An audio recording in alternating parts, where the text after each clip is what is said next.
50টির মতো গুলি আসলে লেগেছিল। ওয়্যারলেসে বেজে উঠলো যে এই শটগান বের করেন, আমরা অ্যাকশনে যাব। শিক্ষার্থীদের উপর যে হামলা হচ্ছে, গুলি হচ্ছে, এটা তো আমরা নিউজ করে জানাতে পারছি না।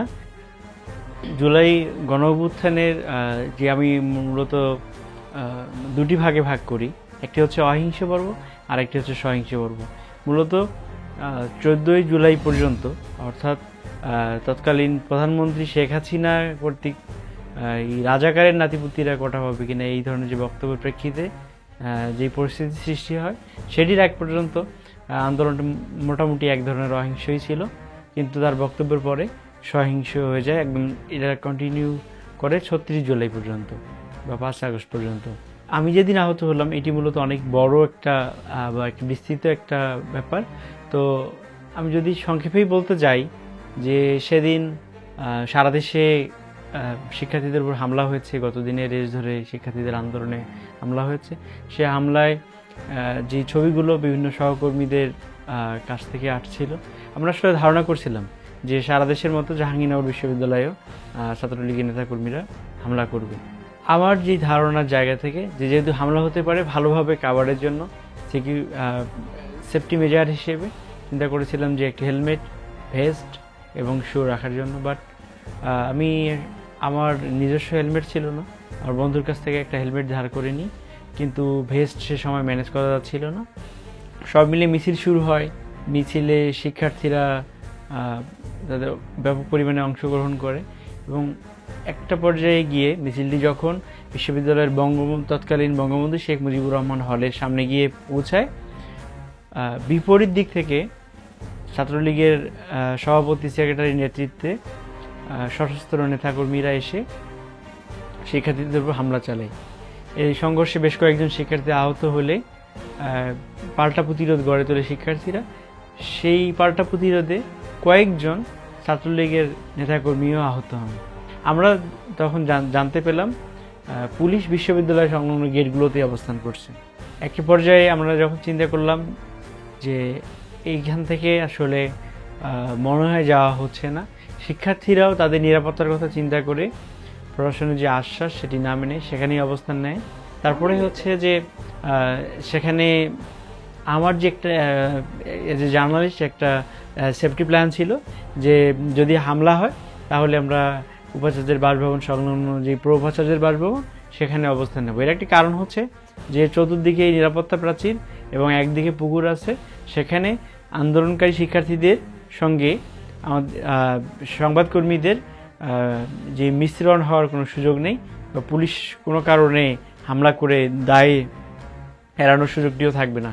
তো এমন একটা পর্যায়ে প্রথমে আমার নিজের হেলমেট থাকার কারণে আমি আসলে চাচ্ছিলাম না যে একটু লুকিয়ে যেতে, কিন্তু তাদের সশস্ত্র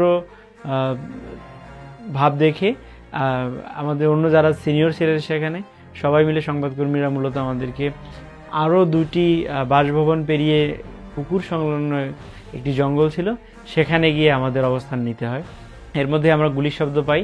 তৎক্ষণাৎ আমার কাছে মনে হয় যে আসলে আমাদের যে শিক্ষার্থীদের উপর যে হামলা হচ্ছে, গুলি হচ্ছে, এটা তো আমরা নিউজ করে জানাতে পারছি না। তো আমরা আসলে এটাকে কিভাবে ছড়িয়ে দিতে পারি। তখন মনে হলো যে এগুলো যদি স্ক্রলিং আকারে যায়, ফেসবুক পোস্ট আকারে যায়, আমরা যদি হাউজে জানাই তাহলে এটা ব্যাপকভাবে ছড়িয়ে পড়বে, হয়তো শিক্ষার্থীদের জীবন বাঁচানোটা সহজ হবে। সেদিক থেকে আমরা হাউজে কথা বলতে থাকি। তখন বণিক বার্তার প্রধান প্রতিবেদক বদরুল ভাইয়ের সঙ্গে আমার কথা হতে থাকে, অন্যান্য আরও যারা ছিলেন বিভিন্ন গণমাধ্যমে আমাদের ইউনিভার্সিটির যারা প্রাক্তনী তাদের সঙ্গে কথা হতে থাকে। কিন্তু সেখানে আসলে মাটিতে শুয়ে খুব বেশি কথা বলার মতো পরিস্থিতি ছিল না, সবাই খুব শঙ্কায় ছিলেন। তারপরে আমি সেখান থেকে উঠে গিয়ে উপাচার্যের বাসভবনের যেই প্রবেশদ্বার আছে, সেই প্রবেশদ্বার যেখানে পুলিশ দাঁড়িয়েছিল এবং সশস্ত্র ছাত্রলীগ নেতাকর্মীরা ভিতরে অনায়াসে প্রবেশ করছিলেন, সেখানে গিয়ে তাদেরকে পুলিশকে প্রশ্ন করি যে পুলিশ কেন আসলে অ্যাকশনে যাচ্ছে না, তাদেরকে ছাত্রলীগ নেতা কর্মীদেরকে কেন নিবৃত্ত করছে না। পুলিশ জাস্ট উদ্ধত্ত জবাব দেয়। এরপর আমার মাথায় চিন্তা আসে বাকি যেই সহকর্মীরা আটকা পড়া আছেন তাদেরকে কিভাবে উদ্ধার করা যায়। তাদেরকে আমি আসতে বলি, একটু সাহস দিই যে আপনারা চলে আসেন। তাদের আসার শব্দ পাওয়া মাত্রই ছাত্রলীগের বেশ কয়েকজন নেতাকর্মী তাদেরকে রামদা নিয়ে কোপাতে যান। সেখান থেকে দুই একজন শিক্ষক, দুই একজন সহকর্মী সহ তাদেরকে উদ্ধার করি। আমাদের সংখ্যা বাড়তে ছিল, তারপরেও আমরা সেখানে থাকা ছাড়া আর কোনো উপায় ছিল না। এরই মধ্যে শিক্ষার্থীরাও চলে আসে। এবার সে আগের সেফটি প্ল্যানিংয়ের অনুযায়ী আমি পুর উপাচার্যের যে বাসভবন সেখানে অবস্থান নেই। কয়েকজন তখনও পালিয়ে যান। আমি যখন চেষ্টা করছিলাম শিক্ষার্থীদের যে আন্দোলনে পুলিশের যে গুলি, ছাত্রলীগ নেতাকর্মীদের যে আক্রমণ, সেটা ছবি ভিডিওগুলো আসলে কিভাবে নেওয়া যায়। প্রথম দিকে পুলিশ আমাদের সঙ্গে এসে আমাদের কাছে পালানোর আশ্রয় চায়। আমরাও দীর্ঘদিনের সম্পর্ক থাকার সুবাদে আমরাও তাদেরকে বলি, কিন্তু কিছুক্ষণ পরেই একজন পুলিশ সদস্যের ওয়্যারলেসে বেজে উঠল যে এই শটগান বের করেন, আমরা অ্যাকশনে যাব।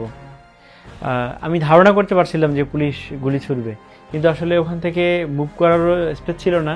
রাত 2:30টার দিকে একটা গুলি এসে খুবই কি যেন একটা এসে খুব তৎক্ষণাৎ লেগে গেল, আর তৎক্ষণাৎ মাটিতে পড়ে যাই। এরপর সহকর্মীরা এসে আমাকে উদ্ধার করে কিছুক্ষণ পর দেখতে তারা আমাকে বলছিল যে আমার গায়ে গুলি লেগেছে।